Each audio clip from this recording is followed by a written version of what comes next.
Shalom, selamat pagi, salam sejahtera bagi kita sekalian. Selamat pagi pada kita jumpa pada renungan harian HKBP Pardamaian Medan pada hari ini Jumat 29 April 2022. Sebelum kita memulai berbagai aktivitas kita, baiklah kita terlebih dahulu mendengarkan firman Tuhan. Kita berdoa. Tuhan Allah, Bapa kami yang bertahta di dalam kerajaan surga, terima kasih Tuhan. Kami puji dan muliakan Engkau atas segala kasih setiamu dalam hidup kami, menghantarkan kami dalam keadaan sehat hingga pagi hari ini. Sebelum kami mulai aktivitas kami Bapa, kami terlebih dahulu mau mendengarkan firman-Mu. Ajarilah kami melalui Roh Kudus-Mu agar kami dapat menerima dan mengerti akan firman-Mu yang hendak kami dengarkan. Di dalam nama Yesus Kristus kami berdoa dan mengucap syukur. Amin.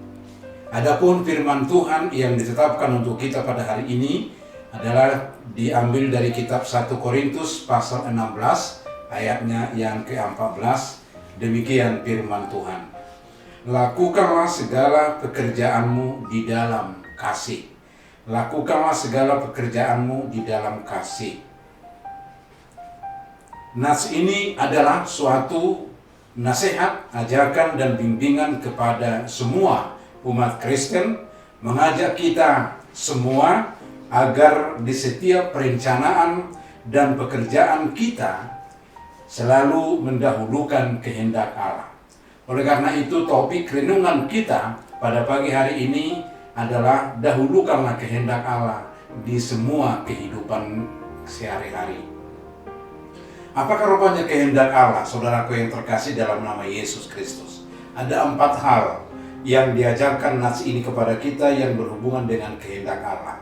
Pertama, kehendak Allah adalah hidup di dalam kasih. Yang kedua, percaya kepada Injil.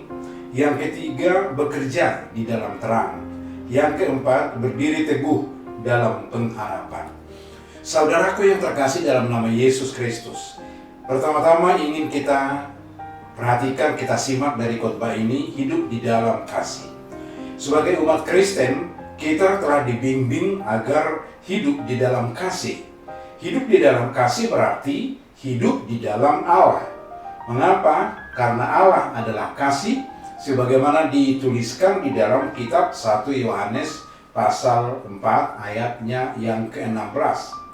Di situ digambarkan bahwa kasih itu adalah Allah.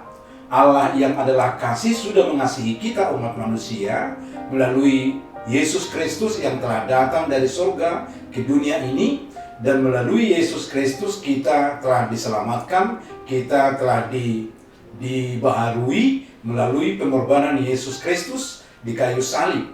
Dia mati di bukit Golgota dan hidupnya tidak berujung di dalam kematian, tetapi dia dibangkitkan oleh kuat kuasa Allah dari surga. Dan di dalam kebangkitannya itu ada jaminan dan kepastian bahwa setiap orang beriman, setiap orang percaya yang percaya akan Yesus Kristus pasti akan memperoleh kebangkitan, pasti akan dibangkitkan dari kuburnya, dari dalam kehidupan yang penuh dengan kemelaratan dan penderitaan.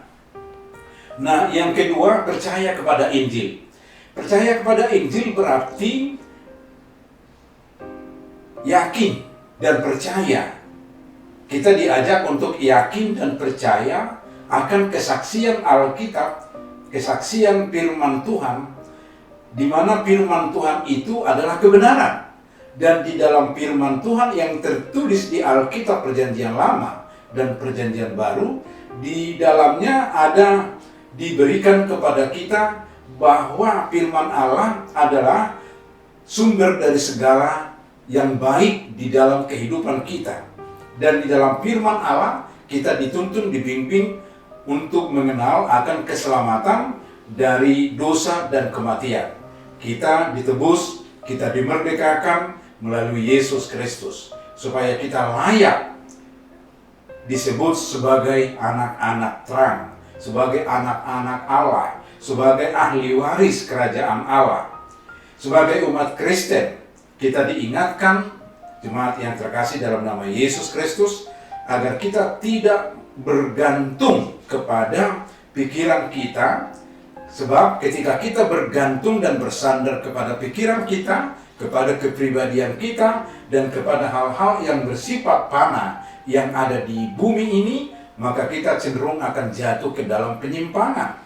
Kita akan jatuh ke dalam yaitu kefrustrasian. Kita akan jatuh ke dalam hal dosa-dosa. Kenapa? Karena diri kita, harus kita akui saudaraku yang terkasih, diri kita adalah memiliki aneka ragam keterbatasan. Tetapi Tuhan Allah dan firman Allah adalah sungguh luar biasa di dalam kuat kuasanya. Kita tahu bahwa firman Allah berkuasa atas segala-galanya, termasuk menjadikan langit, bumi, dan segala isinya. Oleh karena itu kita dilarang di dalam firman Tuhan, kita dilarang bersandar, bergantung, atau berpaut kepada pikiran kita, melainkan kita diingatkan untuk percaya. Percaya berarti bersandar seutuhnya, bersandar bergantung seutuhnya hanya kepada Tuhan melalui firman-Nya yang disebut Injil. Yang ketiga, saudaraku yang terkasih dalam nama Yesus, bekerja di dalam terang. Bekerja di dalam terang adalah merupakan suatu kehidupan yang sangat didambakan atau yang sangat diharapkan oleh Tuhan. Bekerja adalah berkat dari Tuhan. Bekerja adalah tanggung jawab kita kepada Tuhan sebagai pemberi kehidupan. Kehidupan kita, kehidupan yang kita hidupi ini adalah pemberian yang harus kita syukuri dan kita pertanggungjawabkan kepada Sang Pemberi hidup. Tanggung jawab kita tentu ada di dalam kehidupan yang nyata yang sudah dianugerahkan oleh Tuhan kepada kita, yaitu bagaimana kehidupan kita ini kita tata, kita pakai, dan kita arahkan menjadi suatu alat Tuhan untuk memberitakan kemuliaan-Nya, untuk bekerja menjalankan misi Kristus di dalam dunia ini. Itulah yang dimaksud bekerja di dalam terang. Bekerja di dalam terang berarti bekerja seturut dengan firman Tuhan. Karena firman Tuhan adalah terang. Mazmur 119 ayat 105. Saudaraku yang terkasih dalam nama Yesus Kristus, bagian yang keempat, berdiri teguh dalam pengharapan. Di saat kita sebagai warga kerajaan surga, sebagai pekerja-pekerja yang dipercayakan dan dilayakkan oleh Tuhan, sebagai pelayan-pelayan Tuhan yang bekerja di dunia ini, di dalam gereja, di dalam masyarakat, kita diharapkan mampu menjadi proaktif, menjalankan misi kekristenan.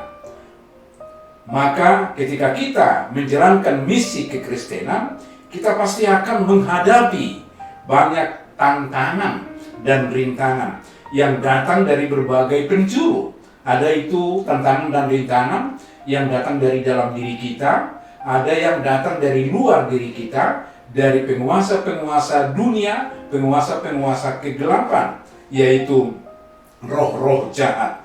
Tetapi saat kita diterpa, saat kita menghadapi tantangan, rintangan, dan kesulitan, maka disitulah kita diharapkan mampu menunjukkan jati diri kita dengan berdiri teguh di dalam pengharapan, artinya tidak berputus asa, tidak menyimpang dari jalan yang dikehendaki oleh Tuhan, melainkan kita tetap berdiri teguh di dalam firman, di dalam iman, dan tetap berpengharapan, mengharap akan yaitu anugerah Tuhan, penghiburan-penghiburan dari Tuhan Allah. Karena Tuhan Allah itu adalah Tuhan yang omnipresent, Dia adalah Allah yang maha hadir di semua ruang lingkup perjalanan hidup ciptaan, termasuk di dalam hidup kita. Karena itu kita harus mengingat apa janji Tuhan Yesus terhadap murid-muridnya. Demikian juga Yesus telah berjanji kepada kita, sebagaimana dikatakan di dalam Matius 28 ayat 20, bahwa Tuhan Yesus akan menyertai kita hingga akhir zaman. Aku akan menyertai kamu hingga akhir zaman.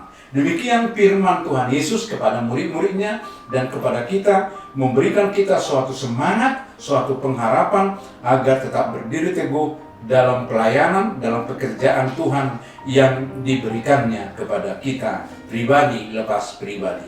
Oleh karena itu, marilah kita melakukan segala pekerjaan kita hanya di dalam Yesus, karena Yesus adalah kasih. Amin. Mari kita berdoa.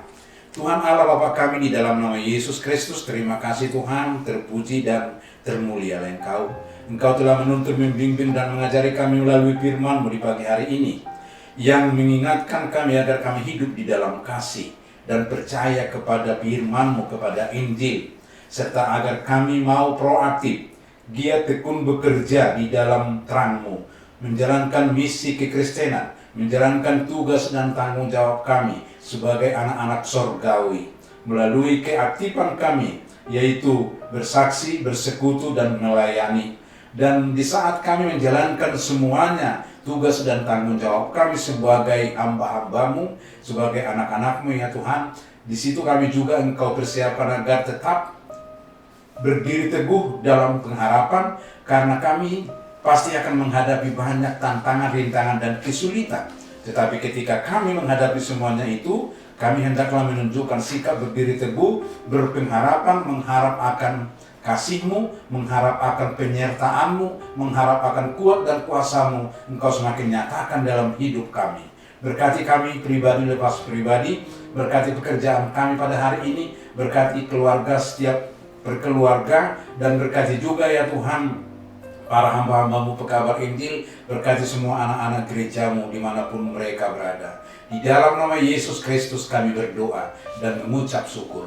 Amin. Anugerah Tuhan kita Yesus Kristus, kasih setia daripada Allah Bapa, serta persekutuan Roh Kudus kiranya menyertai dan memberkati kita hari ini, esok, kekal hingga selama-lamanya. Amin. Salam, selamat pagi, salam sejahtera, Tuhan Yesus memberkati kita sekalian. Amin.